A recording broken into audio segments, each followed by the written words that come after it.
அனைவருக்கும் வணக்கம். இது ஸ்ரீ பாலாஜி ஜோதிட நிலையம் தாரமங்கலம் உங்களை அன்புடன் வரவேற்கிறது. இன்றைக்கி பார்க்க போகிற இந்த காணொளி மிதுன லக்னம் செவ்வாய் திசை. பொதுவாக மிதுன லக்னத்திற்கு செவ்வாய் திசை என்ன மாதிரியான பாதிப்பை கொடுக்குது, அல்லது என்ன விதமான யோகத்தை கொடுக்குது, அல்லது நல்லது செய்தா கெட்டது செய்தா அப்படின்னு ஒரு உதாரண ஜாதகத்தோடு இங்கே பார்க்கலாங்க. இது ஒரு ஆணின் ஜாதகம். ஒரு ஆண், அவருடைய பிறந்த தேதி 31/7/1985 3:45 விடியற்கால AM. பிறந்த இடம் சேலம். அன்னைக்கு உத்திராட நட்சத்திரம் 2ஆம் மாதம். பாருங்கள், இன்றைக்கே அவருடைய வயசு 39 வயசு 11 மாதம் 29 நாள். இன்றைக்கி 39 வருஷம் 11 மாதம். சரி, அந்த உத்திராடம் நட்சத்திரம் 2ஆம் மாதம் அப்படிங்கிறதுனால அவருக்கு ராசி மகர ராசி, லக்னம் மிதுன லக்னம். மிதுன லக்னம் மகர ராசி, உத்திராடம் 2ஆம் மாதம். லக்னத்தில் சுக்கிரன், 2ஆம் இடத்துல சூரியன் செவ்வாய், 3ல் புதன் வக்ரம், 5ல் சனியும் கேதும், 8ல் சந்திரன் குரு வக்ரம், 9ல் மாந்தி, 11ல் ராகு. பக்கத்தில் அம்சம் அப்படியே கொடுத்துருக்குங்க, பார்த்துருங்க. அப்படியே பொதுவாகவே இந்த ஜாதகத்தை கொண்டு நீட்டி பலன்கள் சொல்லுங்கள் அப்படின்னு தான் கேட்டாங்க. நான் வழக்கம் போல் ஆரம்பத்திலேருந்து அப்படியே தனியாக கணிச்சு வச்சுக்கிட்டு எப்போவுமே தசாபுத்தி வாரியாக, அதே மாதிரி பாவகங்களில் இருக்கிற கிரகங்களுடைய வலிமை பொறுத்து கணிச்சு வச்சுக்கிட்டு அதுக்கப்புறம் நான் பலன்கள் சொன்னேங்க, வரிசையாக சொன்னேன். லக்னத்தில் சுக்கிரன் இருக்கிறது 5ஆம் அதிபதி. இந்த லக்னத்துக்கு யோகாதிபதி சுக்கிரன் இருக்கிறது ரொம்ப நல்லது. அந்த சுக்கிரன் நிற்கிற சாரம் பாருங்கள், செவ்வாயினுடைய சாரம். செவ்வாய் இங்கே நீச்சம் அடைஞ்சிருக்கிறார். அதனால் பார்க்குறதுக்கு வெளியில் அப்படி நமக்கு பார்க்குறதுக்கு லக்னம் ரொம்ப, லக்னத்தில் சுக்கிரன் இருக்கார், சூப்பராக இருக்கிறார் அப்படிங்கிற மாதிரி தான் நமக்கு தெரியும். ஆனால் அந்த சுக்கிரன் நீன்ற சாரம் செவ்வாயினுடைய சாரம். செவ்வாய் இந்த லக்னத்துக்கு நீச்சம் அடைஞ்சிட்டார். அதனால் லக்னம் அவ்வளவு சிறப்பாக இல்லை, 50% தான் தேரும் அப்படின்னு சொல்லலாம். அதுக்கடுத்தது லக்னாதிபதி புதன். 1க்கும் 4க்குமான புதன் 3ஆம் இடத்துல சூரியனுடைய வீட்டில் வக்கரமாகி இருக்கிறார். 3ஆம் இடத்துல வக்கரம். 5ஆம் இடத்துல சனியும் கேதும். சனி இந்த இடத்துல உச்சம். இந்த லக்னத்துக்கு 5ஆம் அதிபதி லக்னத்தில் இருக்கார். 9ஆம் அதிபதியான இன்னொரு கோண அதிபதி சனி உச்சமடைஞ்சிருக்கிறார். பரவாயில்ல, 9ஆம் அதிபதி உச்சமடைஞ்சால் நல்லதான். ஆனால் கேதுவோடு சேர்ந்து சனியினுடைய சாரம் பாருங்கள், சனி நிற்கிறது குருவினுடைய சாரம். குரு இந்த லக்னத்துக்கு பாதகாதிபதி. ஆக 1, 5, 9 நல்லா இருந்தால் அருமையாக இருக்கும். ஆனால் இங்கே லக்னாதிபதி 5ஆம் இடம், 5ஆம் அதிபதி, 9ஆம் இடம் மாந்தி, 9ஆம் அதிபதி சனி, அத்தனையும் கெட்டு போயிருக்காங்க. அப்போ எந்தவித ஒரு யோகங்களும் பாக்கியங்களும் இங்கே மேலே பார்க்குறதுக்கு, மேலோட்டமாக பார்க்குறதுக்கு இருந்தாலும் இது சரியாக வேலை செய்கிறது இல்லைங்க, அவ்வளோ வேலை செய்யாது. இப்போது சனி உச்சமெல்லாம் இருந்தால் கூட ஞானக்காரகன் கேதுவோடு இருக்கிறது நல்லாயிருக்குன்னு சொல்லலாம். ஆனால் இங்கே சனி 8, 9 ஆன பாவத்திற்கான சனி கேதுவோடு சேர்ந்து உச்சமடைஞ்சிருக்கிறார்.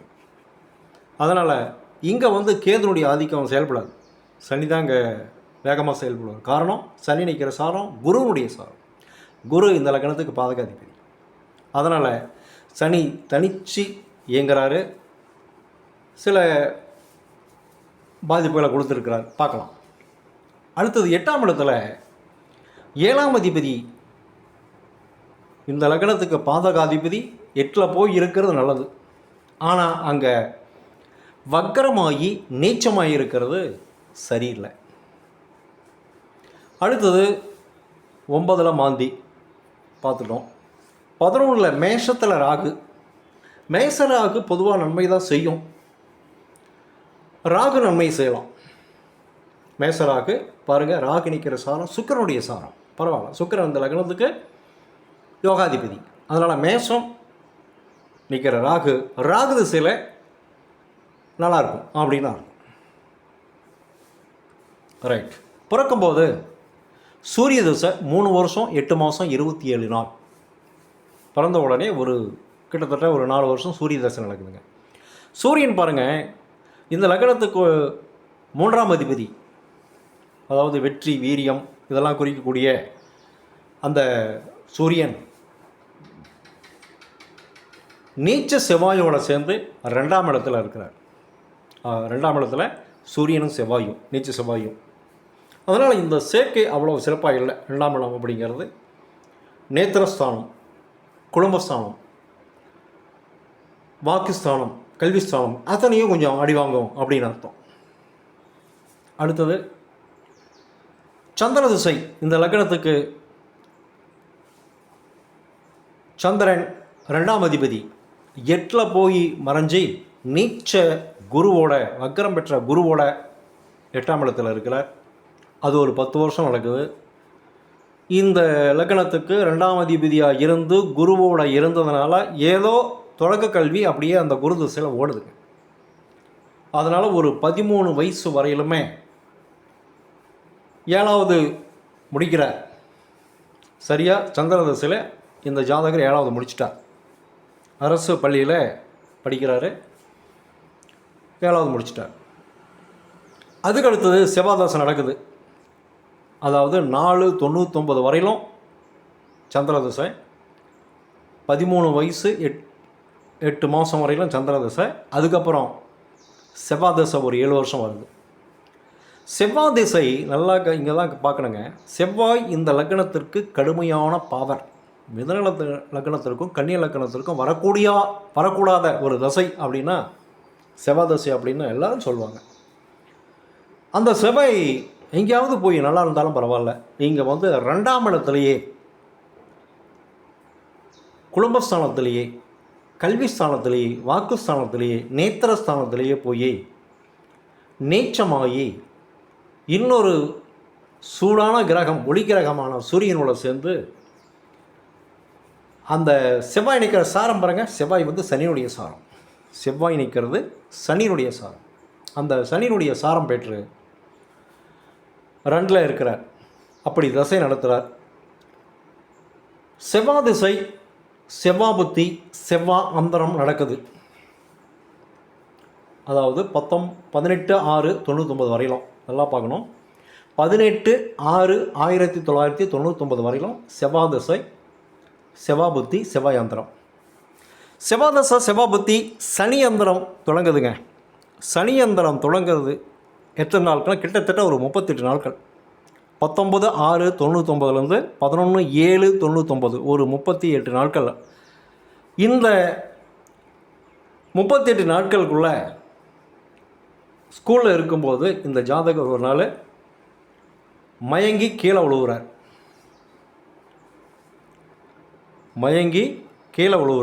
கீழே விழுந்த உடனே பார்த்தீங்கன்னா மயக்கம் வந்துடுச்சு. ஹாஸ்பிட்டலில் கொண்டு போகிறாங்க. கை காலெல்லாம் அப்படியே இழுத்துக்குச்சிங்க. ரொம்ப இழுத்து அப்படியே வச்சுக்கிச்சு. நரம்புகள் பிரச்சனை, எலும்பு சரியாக ஸ்ட்ரென்த்தாக இல்லை அப்படிங்கிற டாக்டர் சொல்கிறார். நரம்புகள்லாம் சுருடுக்குச்சு அப்படின்னு சொல்கிறார்.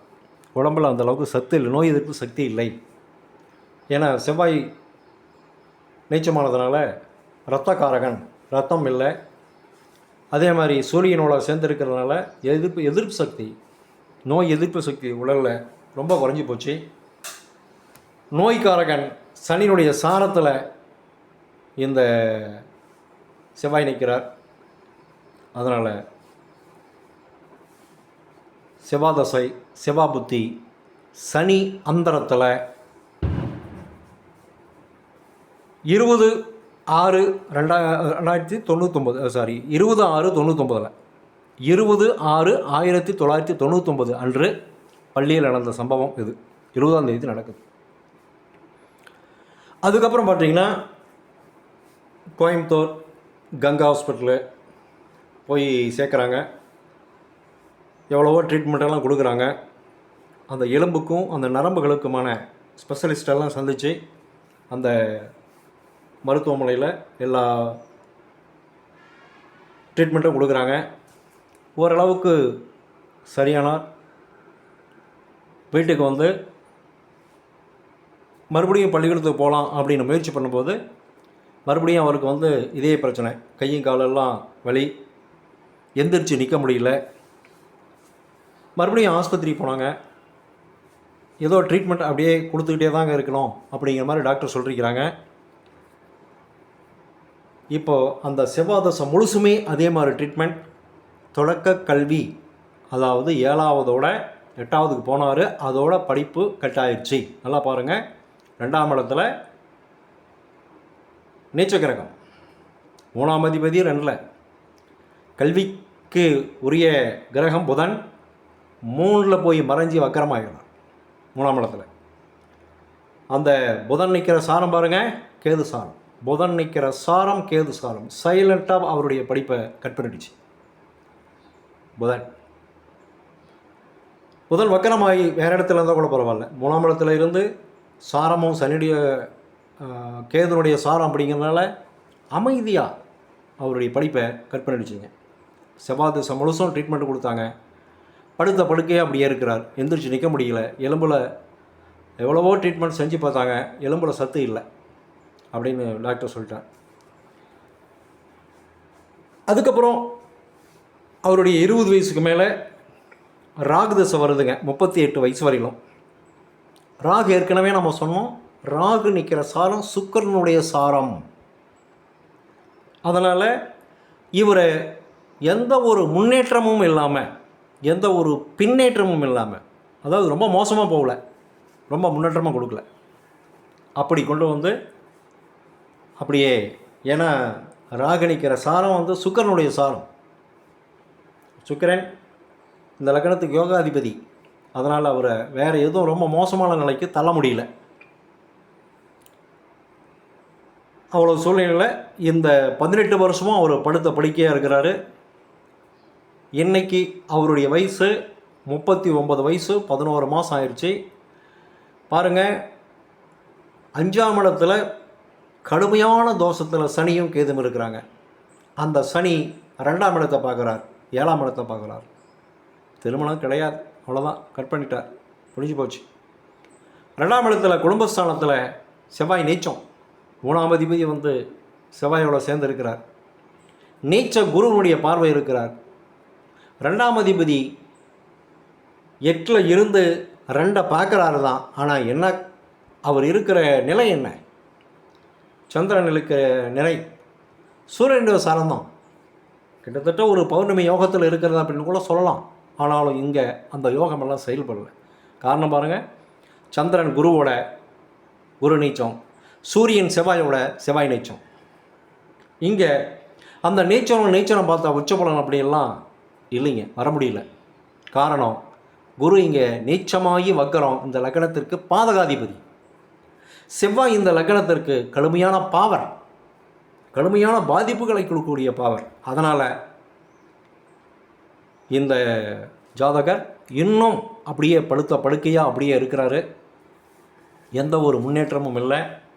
இப்போ வந்து குரு தசையில் குரு புத்தி நடக்குது. அதாவது 6ஆவது மாதம் 2026 வரையிலுமே, 6ஆவது மாதம் 2026 வரையிலும் குரு தசையில் குரு புத்தி. இந்த குரு வந்து எதையும் செய்யாமல் அப்படியே வச்சுக்கிட்டு இருப்பார், அவ்வளோதான். ஆனால் அடுத்து வரக்கூடிய குரு தசை சனி புத்தியில் இவருக்கு கொஞ்சம் உடல் ரீதியான தொந்தரவுகள் ஏற்பட்டு கொஞ்சம் பிரச்சனை ஆகும். அதுதான் அவங்ககிட்ட நான் சொல்லி அனுப்புனேன். குரு பிறந்திருக்காருங்க, குரு தசை வந்திருக்குது. குரு இந்த லக்னத்திற்கு பாதகாதிபதி அது வந்து 8ல் மறைஞ்சி வக்கரமாக இருக்கிறார், சந்திரனோட சேர்ந்துருக்கிறார். அதனால் குரு தசை குரு புத்தியில் ஒரு பெரிய பிரச்சனை எதுவும் வராது. குரு தசை சனி புத்தியில் கொஞ்சம் தொந்தரவுகளுக்கு அதிகமாக இருக்கும். அதுக்கு தகுந்த மாதிரி நீங்கள் பார்த்துக்குங்க அப்படின்னு சொல்லி தான் அனுப்பிச்சிருக்கிறேன். அதனால் இந்த கிரகங்களுடைய செயல்பாடை நினச்சி ஆண்டவனை நம்ம இந்த ஜாதகர் நல்லா இருக்கணும் அப்படின்னு சொல்லி உங்களுடைய சார்பாக வேண்டி விரும்பி கேட்டுக்கொள்கிறேன். நன்றி, வணக்கம்.